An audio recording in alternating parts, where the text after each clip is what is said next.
Ono Joko Toto Solo iki cerita zaman semono pada jayanya mangga petanga.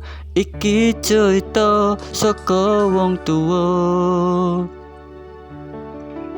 gosokan watu ning pinggir kali biar dung ono sabun. Dolananku montor saka lempung, tatokanku saka gandung sahung ka bekas sembah kakung, manganku saka jagung. Keke tanggal 15 bulan bunda selesai, pas cilik aku di gudang, besok gede dadi dokter selesai.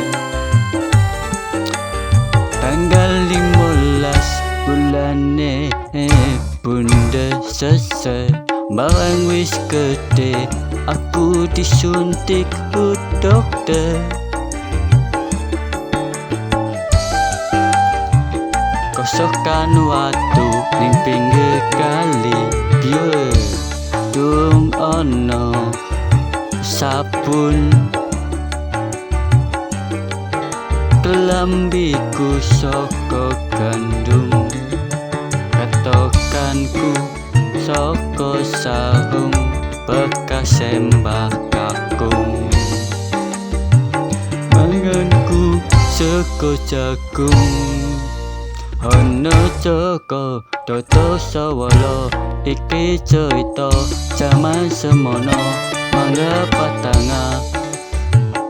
Iki cerita saka wong tuwa keke tanggal 15 bulane bunda selesai. Aku pas cilik di gudang, besok gede dadi dokter selesai. Tanggal 15 bulane bunda selesai.